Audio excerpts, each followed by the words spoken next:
Hi, this is Brisbane Open House Design Talks program. Today's talk is on Australian island architecture, Minjerribah architecture, and where the session's being chaired by the amazing Sarah Briant.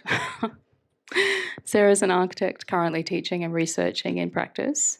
She's the director of Quirk Architecture and awarded Brisbane practice.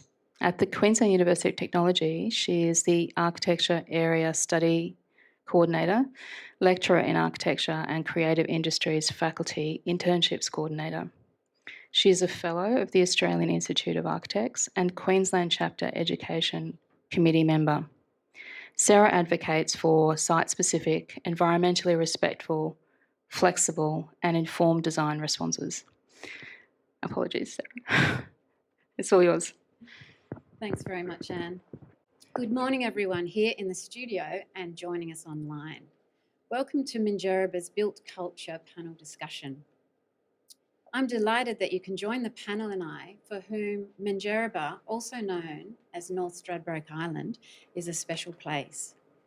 Before we begin, I'd like to respectfully acknowledge the traditional owners of the land on which this event is taking place, and also acknowledge their elders, both past, present, and emerging. I'd like to introduce our speakers. Shaun, welcome. Shaun is the director at Shaun Lockyer Architects and has over 25 years of international experience. Shaun founded Shaun Lockyer Architects, an award-winning architectural practice, in 2009. Outside of practice, Shaun is recognised for his contribution to architectural education and support of the profession. Paul, welcome. Paul Butterworth is the director at Paul Butterworth Architects and is backed by more than 20 years of design experience. He is very knowledgeable in sustainable design and has ecotourism credentials. Paul is a highly awarded architect, having received multiple industry recognition throughout his career.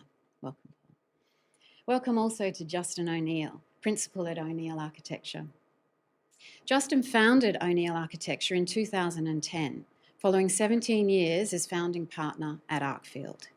He was chair of Brisbane Powerhouse from 2000 to 2014 and is currently precinct architect for this city asset and its surrounds.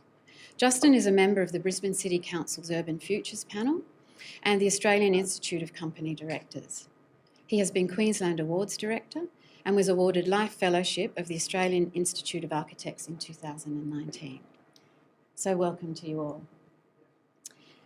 It is often through creative works that we are offered different experiences and encouraged to look at new ways of thinking and being. Architecture gives the opportunity to interpret environments and encourage connection to place. Minjerribah is a particular place, and today's discussion, titled Minjerribah Architecture, Sympathetic Neglect, will discuss a range of topics grouped under some key themes.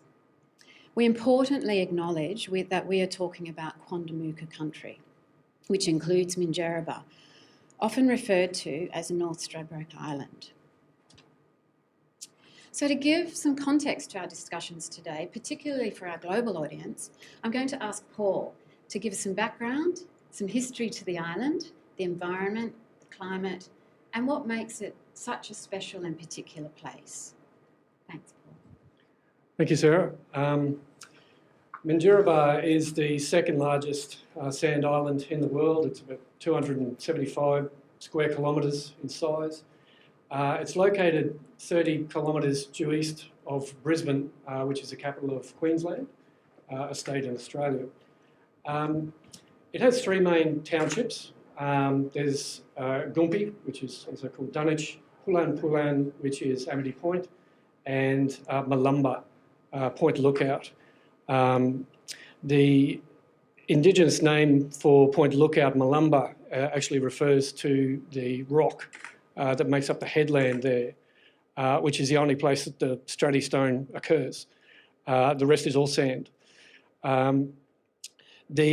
It is an island destination. The only way to get there is by vehicle ferry or passenger ferry. So everything that goes across there has to be carried on a boat of limited size and capacity.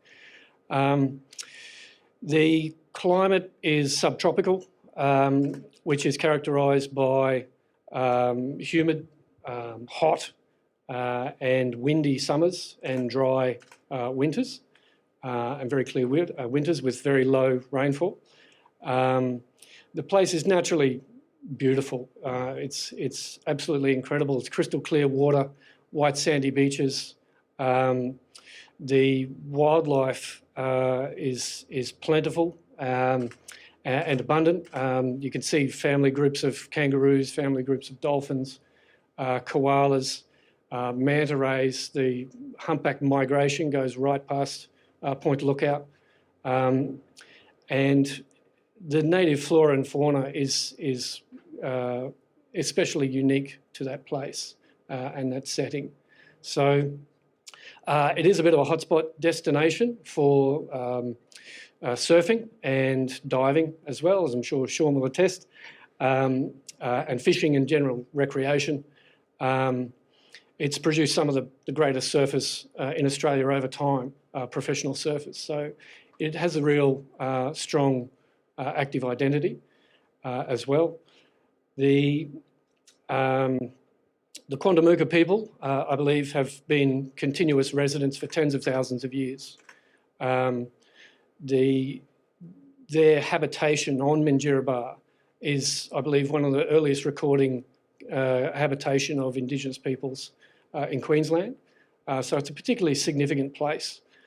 And in 2012, the Quandamooka people were granted a native title over Quandamooka country, which includes Minjerribah, big portions of northern Moreton Bay, rather, and other Bay Islands, which is an incredibly significant act and has significant impacts for us regarding design, both now and in the future especially.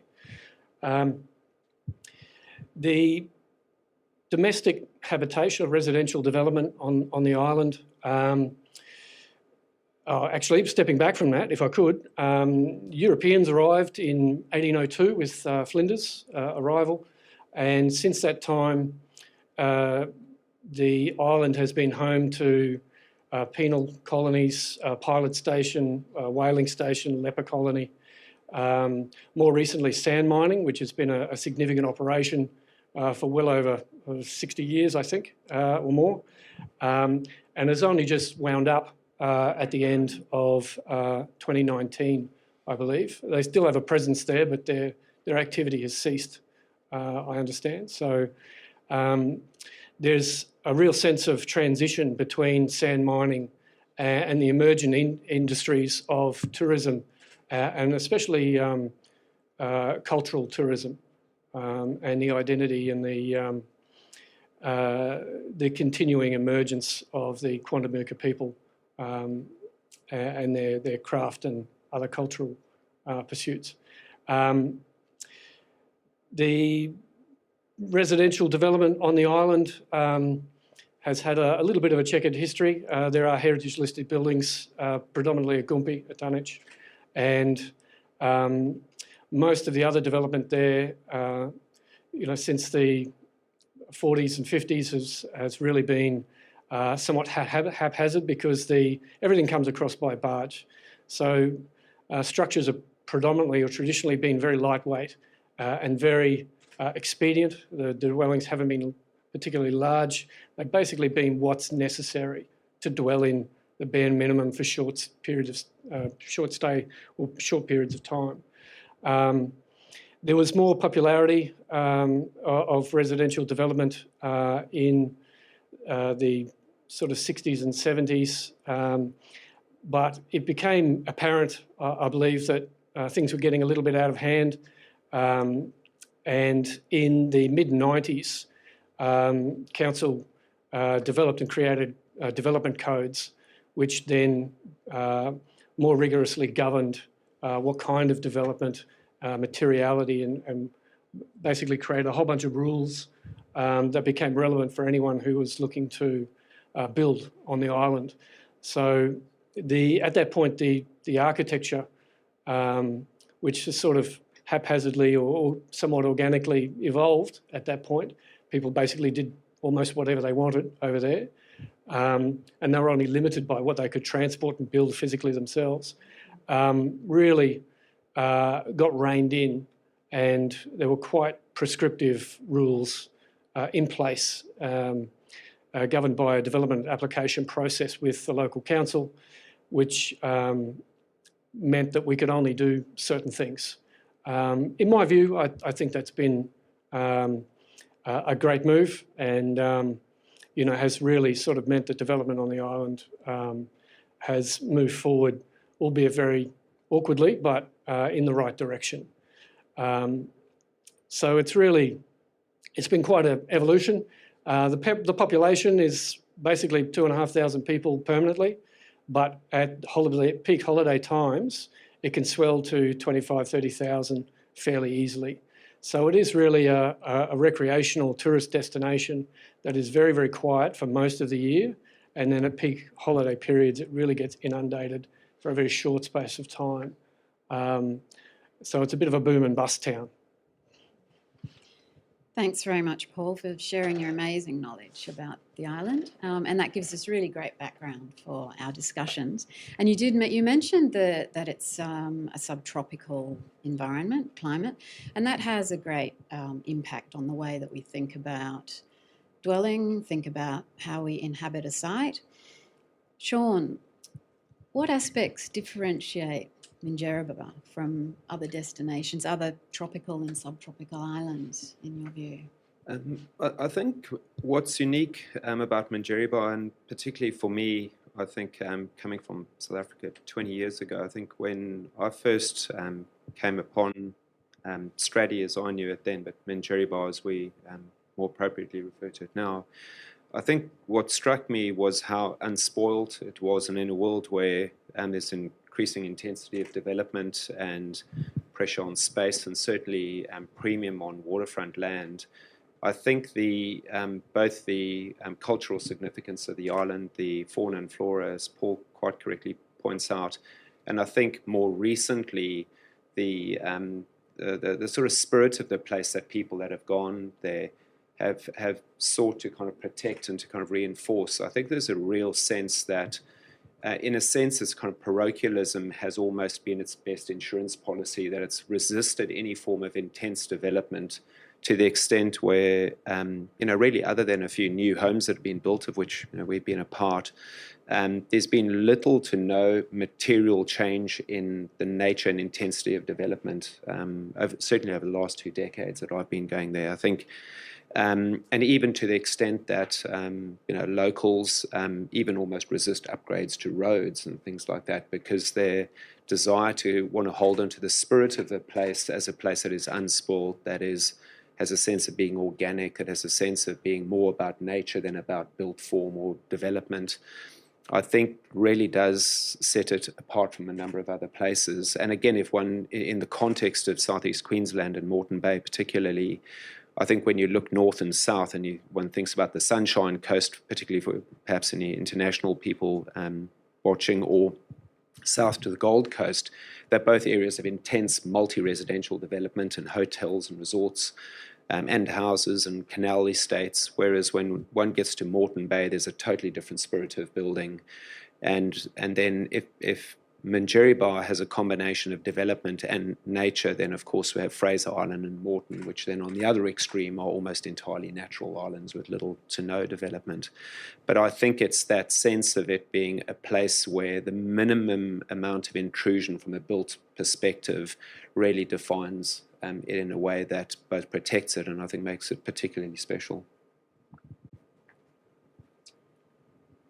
So in relation to consideration of built form, Justin, you mentioned the word frugality, and that's sort of born out of this notion that Paul mentioned earlier about limited access, developing what needs to be developed, spaces that are needed. So the consequential forms are very humble. Justin, how has that historical isolation and associated sort of frugality informed an approach to building on the island? Well, 50 years ago, there was only sand roads on the island just before 50 years ago. So that idea that Paul talked about the constraints that transport place on you, they're quite real and they're quite extreme. So all of the early white settlements at the Point especially are all generally quite small houses. They're small in scale because the lengths of timber are small. They're running off, everything is just built in sticks and then clad in fibro. So they're all set to the module of those materials. And if you want something larger, you then cluster a number of buildings around in that small scale. And there's a number of examples of that occurs throughout the whole of the island. You brought back before, Paul, talking about that period in the 70s and the 80s where suddenly there ended up being, 3-storey masonry buildings on the island, and that actually, without being checked, it could have gone a totally different way. And I think it's the scale of the island's been preserved by the council checking that from continuing to occur, and then also, because there's only a small amount of lots available on the island, small amount of area that could be inhabited, because most of it was national park before the native title came in, no one was actually chasing down growth. We had that period where they were going to put the bridge over to the island, remember in the 80s, I think it would have been, and George Nothing Drive is set up as the only 4-lane road on the island because it was going to accept the traffic off the bridge into the Point. But because there wasn't that pressure to grow, the infrastructure stays small. The roads aren't, they're not curbed in general. They're narrow, and so that all supports a predominance of landscape rather than built structure. I drove from Burleigh to Coolangatta on the weekend, and it just really brought it home that just all of that stuff that gets made to support housing, forget about the density of the housing, but the stuff on the ground that gets made to support it. Australia doesn't have that, and immediately has a totally different feel as a result. Australia also has this amazing crafts-based population of builders, carpenters, who are all, well, a lot of them are really amazing surfers, fishermen. So there's this lovely sort of intrinsic approach to built form, which is relatively recent. Paul, do you want to talk about that and the benefits and potential differences in delivering buildings and design at Minjerribah? Yeah, I'd love to, and I'm incredibly jealous. Their work-life balance is insane. Look, the local crafts and tradespeople over there are quite unique in my experience. They're incredibly talented. They're incredibly hardworking. Their attention to detail and quality is excellent. Considering the size of the catchment of the population and skills base, a lot of the builders and tradies over there who are operating at the moment had exceptional apprenticeships under really old school quality builders who are still there and still working on the island. We've been fortunate enough, and I know others have as well, to benefit from this skill set and this work ethic from a lot of people over there. So, which means that we've had, exceptional good luck and fortune to get really quality buildings executed and excellent built outcomes for our clients and ourselves. So they take a tremendous pride in their work as well. They're hardworking. Yeah, they've got, families there as well. So I think there's a real sense that there's a conscientiousness because they live there as well. Their kids go to school with everyone else. So if their projects went astray in some way, shape or form on their watch, I think they would be particularly conscious of their reputation and the impacts for their family and domestic life on the island as well. I know I'm incredibly conscious of that and being sensitive to the dynamics of procuring work on the island, that we do everything we can to make it as beneficial and enjoyable for everyone as possible, because it is such a special place, and no one really is there to see it ruined. And anything that does go astray, heaven forbid, there is a real sense of regret around it should that occur. And statistically, it's probably it has to occur at some point. The positive out of that is that it's a reminder for everyone how important the conscientiousness is for everybody. But, we've been exceptionally lucky to work with incredibly talented and proactive and conscientious people over there over the years in all trades and skill sets. So it's incredible. I think if I can add to what Paul is saying, I think that sense of accountability is a really important thing on strategy, not only from our perspective. I consider myself a sort of type B local because I'm in and out as opposed to living there full time. But because the place is small, if you hopped in your car, you could drive every road, and certainly at the point within probably 15 minutes. I think you could cover almost every bit of tarmac in about 15 minutes. So, and for people that go there regularly, particularly from a house perspective, it's not uncommon, for us to do a little visit around the streets. So everybody kind of knows everything about what's going on, and all the people doing it know everyone else that's doing everything else.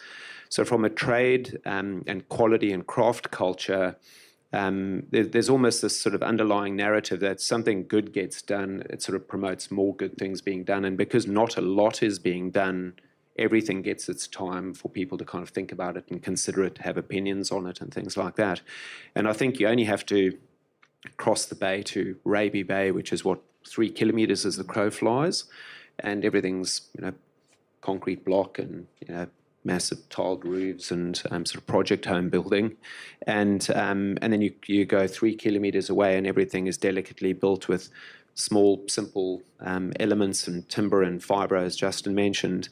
And there's this real sense of things needing to respond very directly to a place, and that there is an accountability that if you get it wrong, there's nowhere to hide, and that legacy is going to be there for everyone else to have opinions about. So I know, speaking for myself, every time we're confronted with both the opportunity and the sort of proposition of building, that responsibility of trying to do something that responds to the client's brief, to their own history, to their own narrative, to this cultural position that exists on the island, and then something that is of a scale that is appropriate, that you feel will then generate other good ideas and be a good example to other people, I think is huge. And both Paul and I have been offered opportunities to work on projects where people said, look, we want to knock this one particular building down, and Paul and I both refused because we're both conscious of the fact that you go and do something like this,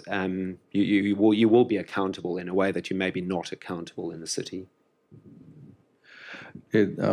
Just to add into that, Shaun, I think the other amazing thing that's different to the mainland is the collegiate nature of the workers that comes out of that whole process. Like in Brisbane, everyone's just trying to get their own little bit done and damn everyone else, whereas over there, everyone's constantly looking out for one another. So it's a real symbol of what the broader community is like that actually works on building sites, which is really, really very special and very rare. I was also going to say, just to pick up on a point that Justin was making, just about the context of the development, and I might just get a slide up of the North Lane project. I just want to give the viewers just some context of the houses and the landscape, or the built form in the landscape. But it's essentially, I think, for again, people maybe not familiar with the place, unlike a lot of coastal developments where there's a natural tendency to go and occupy the sand dunes, and arguably the most sort of volatile of the portion of the landscape and the most transient part of the landscape, that temptation has been resisted both through culture, but I think also through subsequent legislation, to the extent where, ironically, Stradbroke and Minjerribah, which is a beach house location, and it's all about beach houses, overwhelmingly has no houses on the beach. They're all houses predominantly defined by the landscape behind the beach rather than the beach itself. And I think in the slide that the viewers might see, and there's another slide on this context, you can see that the built form really is subservient to the landscape, that one doesn't see three-story buildings poking out above the trees that are overwhelmingly dominating the landscape. And even in that particular photo, the house that we worked on, which is a long rectangular form towards the middle of that image, is built 2.5 meters below the height limit. So when that was being done, as almost every project that gets done on Stradbroke Island, that house sits on the hill just below where Justin's own house is, where there's a common little viewing area which is shared by a number of houses, because title sort of becomes a blurred thing. People don't build boundary fences.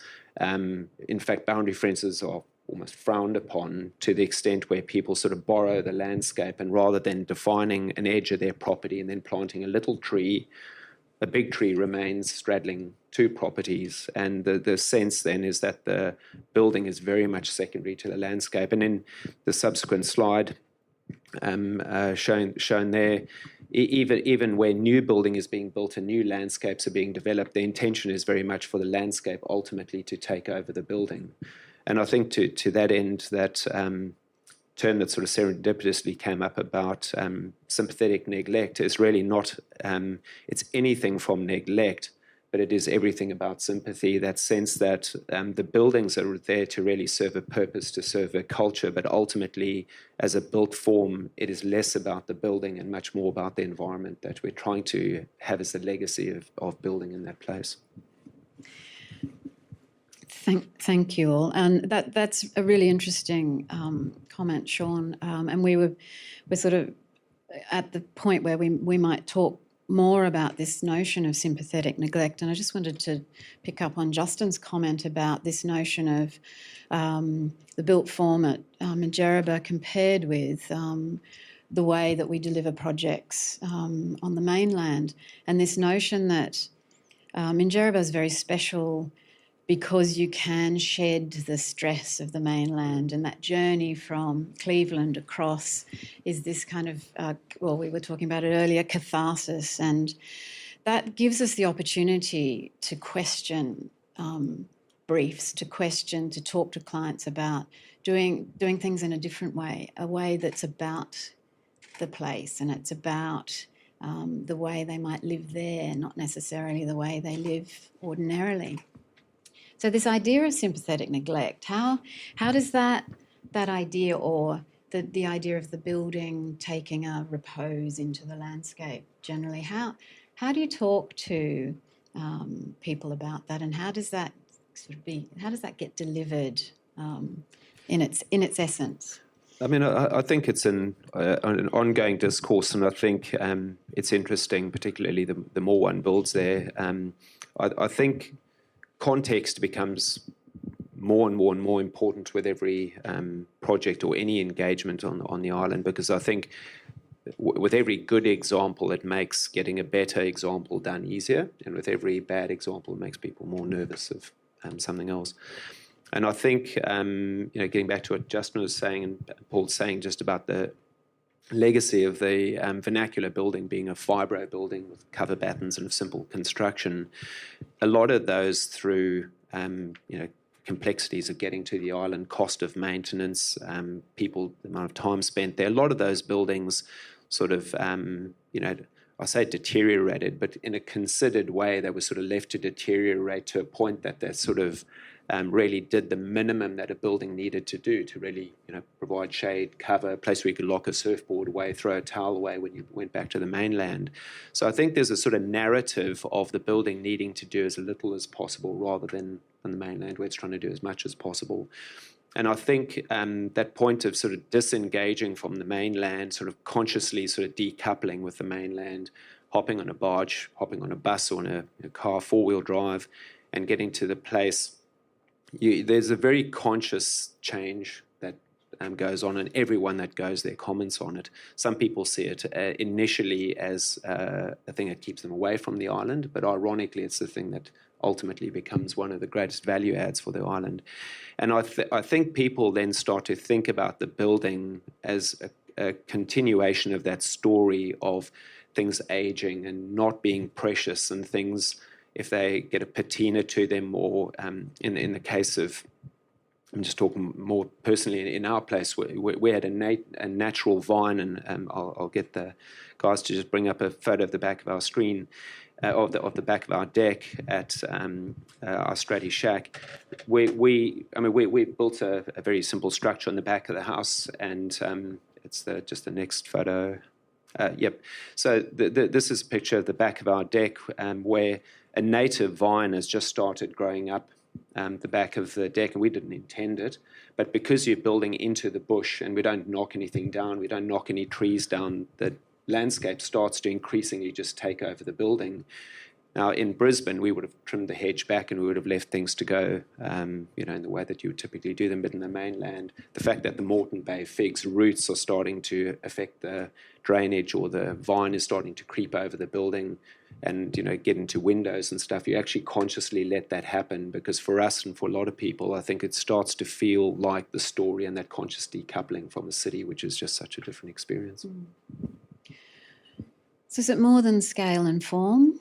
Is it intrinsically about materiality, or is it how's it different? I think it comes down to community. I mean, the town plan allows us to runs cover for us to have conversations with people about not making things bigger than they need to be, and there's a generally, because it is a little bit more difficult than just driving down a highway to get to the island, there's people that actually make a conscious choice to be there, and then there's generally an appeal to the scale and the way that it's actually, the fabric of the place is actually set up. And then when you're designing houses on sites, because you're actually forced to be a little bit smaller in the way that you actually deal with the footprints, that allows you to think about your neighbour a bit better, and allows you to select views, and allows you to think about the person behind you, and that person's view you can actually protect while still opening others up. And so everyone can start to look after one another a bit. And that's very much embedded in the community feeling of the whole of the island, and it's something that's a really great thing to be able to respond to. Yeah, I think for me, the conversations with individuals and people who we're working with is really exciting. We're already on an island location that everyone is there to enjoy, and no one wants to see it ruined. Everyone who comes there is essentially forced to decompress and do the time on the barge for 40 minutes from the mainland to the island. You can take a faster boat, but you've still got to sit there for 20 minutes, watching the horizon and the water go past. And I find there's a wonderful decompression that happens, being engaged forcibly with the setting, with the place, with the idea that it is an island. You don't take a tunnel to get there. You don't take a bridge which has solid concrete balustrades, and all of a sudden you pop out the other side into this island location. You're forced to take a completely different mode of transport that someone may not have taken before to get to somewhere completely different. Usually everyone is wearing something different. Everything from their dress, demeanour, how they pack the car, what they're taking, the rituals and habits of life at the other side. All these are wonderful excuses and conversation starters about how to go about design for this particular place. So from my perspective, we've got a golden excuse to fundamentally do something different, to ask completely different questions about what it should be, what it needs to be, to get the most out of the experience of the place, and not to wreck all the qualities that everyone has come there to enjoy, basically, as well as other overlays about, place-sensitive design and being discreet in the setting. having dwellings or development that doesn't dominate landscapes built on ridge lines. So although a lot of the setting over there is somewhat domestic and suburban, funnily enough, in sealed roads, concrete curb and channel, setbacks from the street, we've also got all these other opportunities to start conversations about what dwelling needs to be. The additional overlay of just how much things cost to get over there as well means there's already a sense of austerity, because your money doesn't go as far as it does on the mainland, because everything has to be carried on barges, and there are lengths and load limits and transport and infrastructure costs that impact the cost of building over there, and a number of other things. There isn't a hardware store just up the road. If you forget something, you're probably going to dust a day or so backing and forthing to bring what that thing is across. And, it means that everyone has to be a little more switched on and plan a little better about, their comings and goings. So there's just all these wonderful overlays and all these compounding issues and opportunities that I find that just make it such a joy to practice over there and have really interesting conversations with people to unpack, the great opportunities for design. So I feel, and I know a lot of others do as well, incredibly privileged and blessed to be operating in such a place where we have these great opportunities to do something fundamentally different by its very nature. I think also, the transient nature of particularly Malumbo, the point where the predominant sort of holiday settlement is within the island. I think it does set up a very different language and a very different need of building. And I think, Sarah, we were chatting earlier about the fact that in a lot of the buildings that get done or houses that get done, there's actually a conscious sense that you don't necessarily define a room as a room. You don't go, this is a bedroom. It may be a bedroom, it may be a place where people sleep, but it may also be a sitting room when people aren't sleeping there, or it may be something else. And even spaces that are indoors and outdoors, there's an increased kind of ambiguity about spaces. And because of this need for economy, both by desire and cost at times, there's a conscious kind of almost deconstruction of the idea of what a house is and sort of putting it back together with essentials. So in certain instances, houses don't have passages between bedrooms. You just walk outside between one room and another room. I mean, the place, my shack, which was originally designed by Donovan Hill, is characterised by the fact that they're within a 140 square metre little building. You need to go inside and outside 3 times to go between the different cells of the building, which touches on Justin's point. So even within newer buildings that are built, they still draw on that narrative of buildings built 50 years ago, where there's this kind of organic, kind of eclectic evolution of building, where there's a little building and then there's maybe another family member and they sort of tack on a lean-to, and then they need more space for surfboards. That because they have to leave their car outside, but the surfboards need protection. So then there's another little building that deals with that. And then when they have another kid, the surfboards go under the tree and somebody sleeps where the surfboards are. And all the sort of norms that we apply in terms of ceiling heights and things like that, there's almost a conscious sense that all those sort of rules get thrown out the window. I mean, we've built new houses on the island where parts of the ceiling height are, the rooms wouldn't even average 2,400 by mainland standards. The rooms aren't even technically deemed habitable. But once again, there's this conscious attempt to go, well, we don't have to play by the rules here. We're doing something completely different. The fact that the room's not defined as habitable is not going to change the way that it's occupied, but it is going to change the way that we build it, and it is going to change the narrative of that home in the context and then what comes beyond that. Thanks, Shaun. And that point about legislation is an interesting one. And I'd like to ask Justin a question about the idea of legislation being able to drive positive change. And, in the future, there's pressure for it to be an increasingly popular tourist destination. So there's pressures on density, there's pressures on development.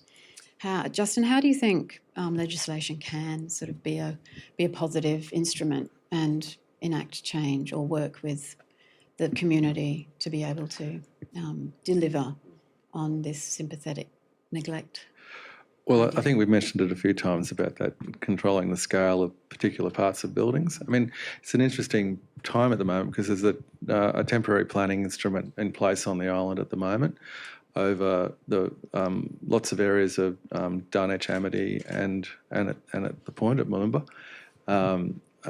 It's a really great opportunity as that planning instrument develops, and the way that development will occur in those areas, how the learnings of what the council has already done in starting to make the landscape, in making the landscape have the opportunity to be the dominant factor.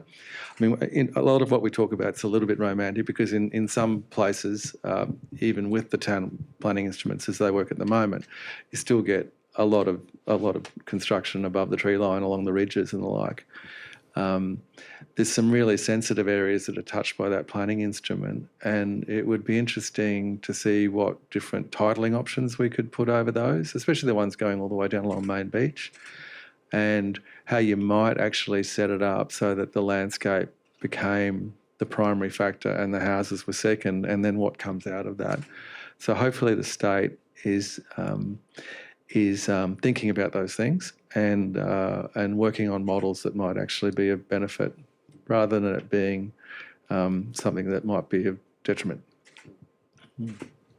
I think there are going to be some, as Justin quite correctly says, I think there are a lot of tensions, I think, not only with building in an environment like that, but I think also in the sort of transition from the sand mining to what is intended and sort of earmarked to be ecotourism on the island. Certainly talking to colleagues and residents on the island, friends on the island and stuff, I don't think anyone really has an idea how the rubber sort of hits the road with all of that, because I think that generalising too much, all of us, even as kind of part-time residents, there people invested in the island. There's a natural tendency for all of us to want to resist change of any description, of any material change. And part of that, Paul flagged the fact that the place goes for roughly 2,500 people, I think it is, to about 25,000, 30,000 people over December. And the nature of the place changes completely, and everything, kind of just survives. But, it survives because they go away again after 2 or 3 weeks, and then you've got, the other 49 odd weeks in the year where there are very few people there. And I think as one tries to encourage tourism, there's this tension between it being sort of low volume, high value tourism, that people can go there and kind of enjoy the environment, and from a commercial sense that they can invest money in the place, enjoy the place, leave a very small footprint and sort of be on their way again.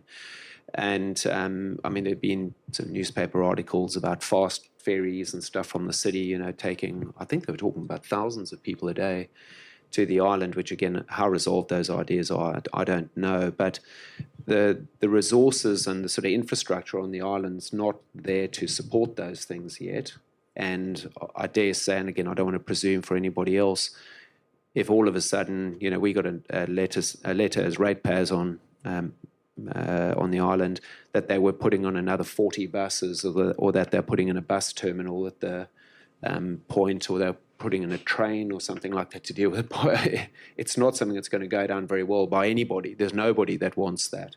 So I think both in terms of the building and also this transition in terms of its use, I think there's a great deal of uncertainty of what that actually will look like. And I don't know that anybody has a very clear idea about how it can be done sustainably in a way that it does fill some of that financial gap that has been naturally created by the absence of the mining. How then does the community, and it's a very engaged, active community supported by very passionate designers, how do they then be able to have a strong enough voice in this process to be able to continue to support the notion about the particular place and good design principles, based on an idea of sympathetic neglect, or an idea of what's what's truly appropriate for Minjerribah? Yeah. Although the community, and especially the permanent resident community, is modestly scaled, they are incredibly passionate and incredibly vocal, in my experience. If something has been afoot that has not been particularly palatable to the community, they certainly haven't been backwards in voicing their concern, petitioning the authorities, and generally rallying for all sorts of different causes over time, be it from the plans to bridge Moreton Bay to issues around wildlife and cultural heritage as well. I have every confidence that they will certainly continue to do that and marshal their forces in their few but vocal voices, and petition the governments and engage with the media and themselves, and certainly get a grip of social media, voice their concerns and hopefully have influence. I know there have been many plans afoot and continue to at the moment that are particularly hot topics over there that I won't go into particularly, but I have every faith that the community has no trouble being heard. However, the results, always remain to be seen. I mean, it's the Quandamooka community's call too. It's their land, so I think it's. I just think it's have to be pretty hopeful that it's a really good opportunity. I think that it's more that will the state probably allow the Government Architect's Office to actually have enough of a say in studying the outcomes of what might happen, and then speak to the local landowners as to how that impacts on what their vision for the place is, and to come up with a original solution that fits the ethos of the island.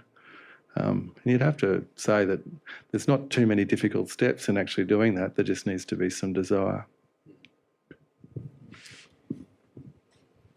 I think we could be talking about this. We could have this conversation well into the afternoon.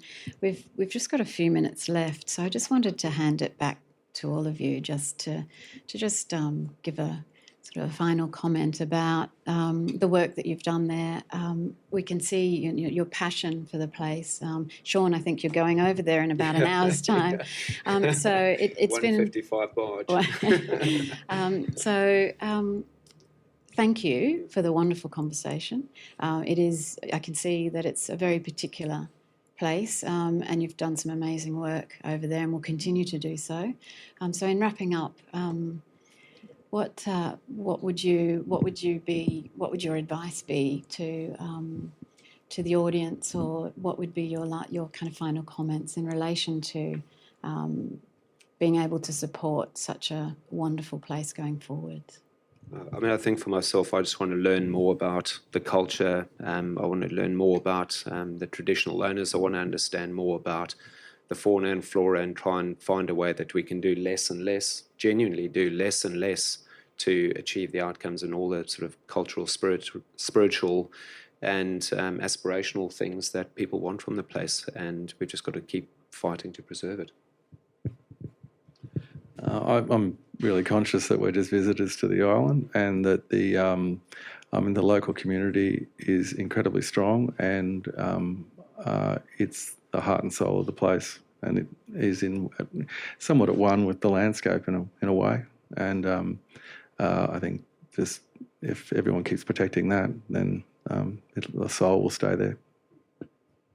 Yeah, I definitely have to agree in both cases, and I feel that our practice's progression over there is certainly in its infancy, and there's a lot to learn and a lot to unpack in our future, and we'll just keep marching forward as well we can, project by project, trying to do our best and trying to learn as much as possible from the place and others who have been there for a heck of a lot longer.